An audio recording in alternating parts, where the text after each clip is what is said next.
ನಡುಗ್ತದೆ, ಕುಸಿತದೆ, ರೋಗಗಳು ಹೆಚ್ಚಾಗ್ತವೆ ಅಂತ ಹೇಳಿದ್ವಿ. ಅದರಂತೆ ಇನ್ನು ಮುಂದೆ ಸಹಿತ ಮಳೆಯಾಗುವ ಲಕ್ಷಣವಿದೆ. ಕಾರ್ತೀಕ ಮಾಸದಲ್ಲಿ ತೊಂದರೆಯಾಗುವ ಲಕ್ಷಣ ಇದೆ.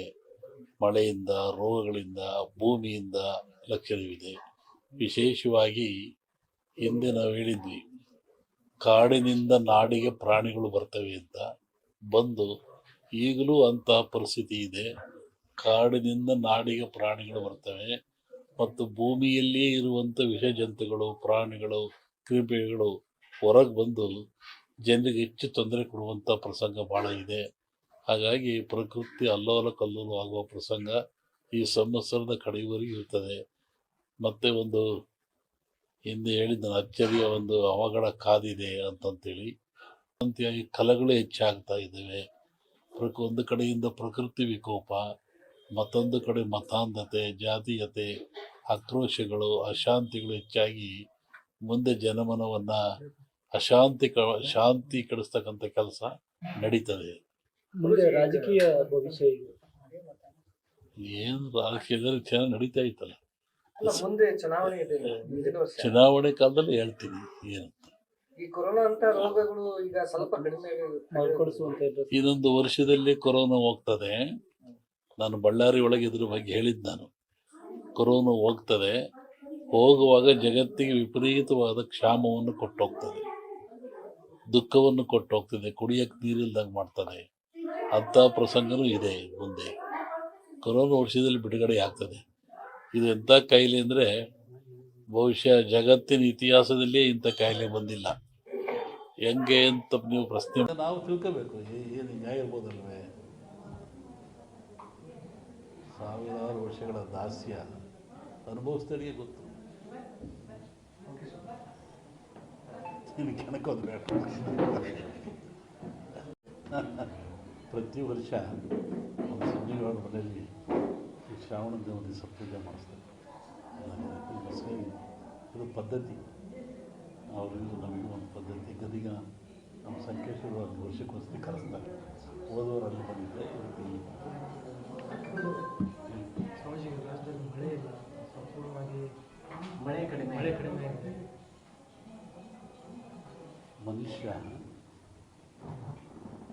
ಎಷ್ಟು ತಪ್ಪು ಮಾಡಿದರೂ ಆ ಭಗವಂತ ಕ್ಷಮಿಸ್ತಾನಂತೆ. ಮನುಷ್ಯ, ಪ್ರಾಣಿ, ಭೂಮಿ ಏನು ಮಾಡಿದ್ರು ಸೃಷ್ಟಿಕರ್ತ ಅವನೇ ಅಲ್ಲದೆ ಅವನು ಕ್ಷಮಿಸ್ತಾನಂತೆ. ಆದರೆ ಮನುಷ್ಯ ಮಾಡಿದ ಕರ್ಮಗಳು ಅವನು ಕ್ಷಮಿಸಲ್ವಂತೆ.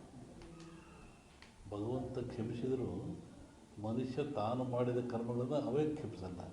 ಹಾಗಾಗಿ ಮನುಷ್ಯನ ಕರ್ಮಬಾಧೆಗಳು ಹೆಚ್ಚಾದಾಗ ಇವೆಲ್ಲ ಸಾಮೂಹಿಕವಾಗಿ ಅನುಭವಿಸಲೇಬೇಕಾಗ್ತದೆ. ಹಾಗೆ ಮಳೆ, ಭೂಕಂಪಗಳು, ಅರ್ಥಕ್ವೇಕ್ಗಳು ಅಥಾವು ನಡೀತಾ ಇರ್ತವೆ. ಏನೂ ಆಗಲ್ಲ, ಬರುತ್ತೆ, ತಮಾಷೆ ಅಂತ ಬರುತ್ತೆ. ಮಳೆ ಏನು ತೊಂದರೆ ಇಲ್ಲ. ಈ ಬಾರಿ ಏನಾದರೂ ಇದೇ ಪರಿಸ್ಥಿತಿ ಮುಂದುವರಿಯುತ್ತೆ? ಇಲ್ಲ, ಚೆನ್ನಾಗಿ ತೊಂದರೆ ಏನಾಗಲ್ಲ. ಬರಗಾಲ ಛಾಯೆ ಇರ್ಬೋದು, ಅನುಕೂಲ ಆಗುತ್ತೆ. ಆ ಥರ ಹೇಳ್ಕೊಂಡು ಮಟ್ಟಕ್ಕೆ ಏನಿಲ್ಲ, ಚೆನ್ನಾಗಾಗುತ್ತೆ. ಮೊನ್ನೆ ವಸತಿ ಹೇಳಿದ್ವಲ್ಲ, ಬೆಳಗಾವಿನಲ್ಲಿ ಶ್ರಾವಣ ಮಧ್ಯಭಾಗದಲ್ಲಿ ಮಳೆ ಬರ್ತದೆ. ನೀವು ಉತ್ತರ ಕರ್ನಾಟಕದಲ್ಲಿ ಆಯಿತು, ಎಲ್ಲ ಕಡೆಗೆ ಆಯ್ತಲ್ಲ. ಈಗ ಅಮಾವಾಸ್ಯೆ ನಂತರ ಇಲ್ಲಿ ಬರುತ್ತೆ, ತೊಂದರೆ ಇಲ್ಲ. ಅಮಾವಾಸ್ಯೆ ನಂತರ ಈ ಕಡೆ ಈಗ ರಾಜಕೀಯದಲ್ಲಿ ಬೇರೆ ಬೇರೆ ರೀತಿಯ ಬೆಳವಣಿಗೆಗಳು ನಡೆದವು. ಮೈತ್ರಿಗಳು ಯಾವ್ಯಾವ ಪಕ್ಷಗಳು ಲೋಕಸಭಾ ಚುನಾವಣೆ ಪೂರ್ವದಲ್ಲಿ ರಾಜಕೀಯ ಬಗ್ಗೆ ಅದು ಬಂದಾಗ ಹೇಳೋದಂತ ಈಗೇನಾದ್ರು ಅವಶ್ಯಕತೆ ಇಲ್ಲ. ಇನ್ನೇನು ಬಂದೇ ಬಿಡುತ್ತಾ ಹೇಳೋದು ಇನ್ನೊಂದ್ಸತಿ ಗೊತ್ತಿಲ್ಲ ಅವಾಗ. ಅಲ್ಲ, ಇದೇ ಪರಿಸ್ಥಿತಿ ಕಂಟಿನ್ಯೂ ಆಗುತ್ತೋ ಲೋಕಸಭೆಯಲ್ಲಿ ಏನಾದರೂ ಬದಲಾವಣೆ ಕಾಣಬಹುದು? ಹೇಳ್ತೀನಿ ಆ ಕಾಲಕ್ಕೆ. ಈಗ ಬಿಜೆಪಿ ಅವರು JDS ಅವರು ಹೊಂದಾಣಿಕೆ ಮಾಡೋದು ನಮಗೇನು ಸಂಬಂಧ, ಅದ್ರ ಬಗ್ಗೆ ನಮಗೇನು ವಿಚಾರ ಅಂತ ಹೇಳಲೂಬಾರ್ದು. ದೇಶದ ಭವಿಷ್ಯ ಏನಾಗುತ್ತೆ? ದೇಶ ಹಿಂಗೆ ಹೋಗ್ತಾ ಹಿಂಗೆ ಹೋಗ್ತದೆ. ಸದ್ಯಕ್ಕೇನು ತೊಂದರೆ ಇಲ್ಲ. ಅನೇಕ ಆಪತ್ತುಗಳಿದ್ದಾವೆ.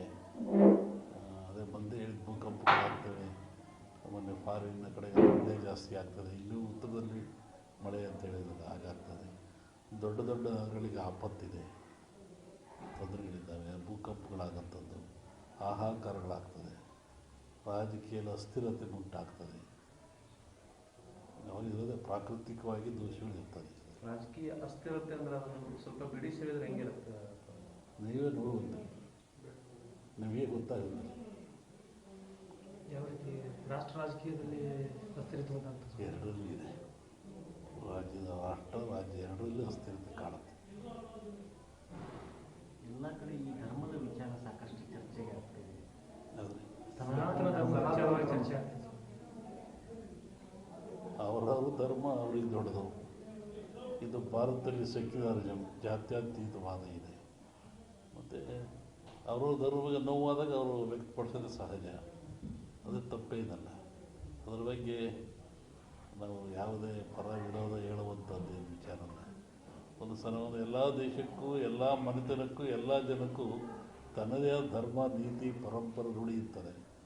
ಅದು ನೋವಾದಾಗ ಎಲ್ಲರಿಗೂ ನೋವಾಗ್ತದೆ. ಹಾಗೆ ರಾಷ್ಟ್ರಕ್ಕೂ ಒಂದು ಧರ್ಮ, ನೀತಿ ಇದೆ ಮತ್ತು ಎಲ್ಲ ಜನಾಂಗಕ್ಕೂ ಇದ್ದಾವೆ. ಅದನ್ನು ನಾವು ತಿರಸ್ಕರಿಸಬಾರ್ದು, ಹೆಚ್ಚಿನ ಪ್ರೋತ್ಸಾಹನೂ ಕೊಡಬಾರ್ದು. ಅದು ಹೆಂಗುದೇ ನಡ್ಕೊಂಡು ಹೋಗ್ತಾ ಇರ್ತದೆ. ಅಲ್ಲ, ಅದು ಧರ್ಮದ ವಿಚಾರ ರಾಜಕೀಕರಣ ಆಗ್ತಾ ಇದೆಯಲ್ಲ. ಧರ್ಮದಲ್ಲಿ ರಾಜಕೀಯ ಇರಬಾರ್ದು,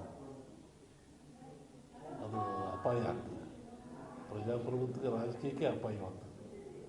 ರಾಜಕೀಯ ಬೆರೆಸಬಾರ್ದು. ಇಲ್ಲಪ್ಪ, ಈಗ ಧರ್ಮದ ಮೇಲೆ ನಾವು ಓಟ್ ಕೇಳಿ ಅಧಿಕಾರಕ್ಕೆ ಬಂದಂಥ ಪರಿಸ್ಥಿತಿ ಸೃಷ್ಟಿಯಾಗ್ಯದ ದೇಶದೊಳಗೆ. ಧರ್ಮಾಧಾರಿತ ರಾಜಕಾರಣ ನಡೆದು ಅದು ಅವರಿಗೆ ಸಂಬಂಧಪಟ್ಟದ್ದು. ಅಲ್ಲ, ನೀವು ಹೇಳಿದ್ರಲ್ಲಪ್ಪ ಈಗ ಧರ್ಮ ರಾಜಕೀಯ ಬೆರಿಬಾರ್ದು ಅಂತ ಹೇಳಿದ್ರಲ್ಲ. ಆದ್ರೆ ನಾವು ಒಂದು ಜನರ ನಡುವಲ್ಲ ದ್ವೇಷ ಬಿತ್ತಿ ಓಟು ಬೆಳ್ಕೊಳ್ಳುವಂಥ ಪರಿಸ್ಥಿತಿ ನಿರ್ಮಾಣ ಆಗ್ಯದ. ನೀರಿನಲ್ಲಿ ದೋಣಿ ಇರಬೇಕು, ದೋಣಿಲಿ ನೀರು ಇರಬೇಕು. ದೋಣಿ ಒಳಗೆ ನೀರಿದ್ರೆ ಏನಾಗ್ತದೆ? ಮುಳುಗ್ತದೆ. ನೀರಿನ ಮೇಲೆ ದೋಣಿದ್ರೆ ಹೋಗ್ತದೆ. ಒಂದಿನ ಲೈವ್ ಆಗ್ತದೆ. ದೋಣಿ ಮೇಲೆ ನೀರು ಬರುವಂಥ ಪರಿಸ್ಥಿತಿ ನಿರ್ಮಾಣ ಆಗುತ್ತೆ. ಈ ಮನುಷ್ಯರೆಲ್ಲ ಜಾಣರಾದಂಗ, ವಿದ್ಯೆ ಬಂದಂಗ ಈ ಜಾತಿ ವ್ಯವಸ್ಥೆ ಎಲ್ಲ ಕಡಿಮೆ ಆಗಬೇಕಾಗುತ್ತೆ. ಅದ್ರ ಬದಲಾಗಿ ಈ ರಾಜಕೀಯದವರೇ ಜಾತಿ ಧರ್ಮನ ಬಿತ್ತಕತ್ತಾರ ಜನರು. ಪೂರ್ಣವಾದ ಜ್ಞಾನ ಯಾವ ಮನುಷ್ಯನಿಗಿರಲ್ಲ, ಅವಾಗ ಇವೆಲ್ಲ ಬರೋದು ಸಹಜ. ಸಂಪೂರ್ಣವಾದ ಜ್ಞಾನ ಗಳಿಸಿದರೆ ಯಾವುದಕ್ಕೂ ಅವಕಾಶ ಇರಲ್ಲ. ಅರಿವು ಹೇಳ್ತೀವಲ್ಲ, ನಾವು ತಿಳಿದ್ರೆ ಎಷ್ಟು ಅಂದಾಗ ಇವೆಲ್ಲ ಬರ್ತವೆ. ಪೂರ್ಣವಾದ ಜ್ಞಾನ ಸಂಪಾದನೆ ಮಾಡಬೇಕು. ಅರಿವಿನ ಕೊರತೆ. ಈ ಕೆಲವು ರಾಜಕಾರಣಿಗಳು ಈ ಹಿಂದೂ ಧರ್ಮ ಇರ್ಬೋದು, ಸನಾತನ ಧರ್ಮದ ಒಂದು ರೋಗ ಇದ್ದಂಗೆ, ಕುಷ್ಠ ರೋಗ ಇದ್ದಂಗೆ, ಅದನ್ನು ನಿವಾರಣೆ ಮಾಡಬೇಕು, ಈ ಥರದ್ದೆಲ್ಲ ಸ್ಟೇಟ್ಮೆಂಟ್ಗಳನ್ನ ಕೊಡ್ತಾರೆ. ಹಿಂದೂ ಧರ್ಮನೇ ಇಲ್ಲ, ಅದಕ್ಕೆ ಧರ್ಮದ ವ್ಯಾಖ್ಯಾನವೇ ಬೇರೆ ಇದೆ. ನಮಗೆ ಹೇಳಿದ್ರು ಹಿಂದೂ ಧರ್ಮ ಯಾರು ಹುಟ್ಟಿಸಿದ್ರು ಅಂತ. ಸುಮ್ಮನೆ ಯಾಕೆ ಹೇಳ್ತಾರೆ? ನೋವಾಗಿ ಅಂತ ಕೇಳ್ತಾರೆ. ಅದಕ್ಕೆ ಪರಿಹಾರ ಎಲ್ಲರೂ ಹೇಳ್ಬೇಕು. ಏನು ನೋವಾಯಿತು, ಹೆಂಗಾಯಿತು, ಅವ್ರಿಗೆ ಯಾಕೆ ನೋವಾಯಿತು, ಧರ್ಮ ಹೆಂಗೆ ಹುಟ್ಟಿತು, ಹಂಗೆ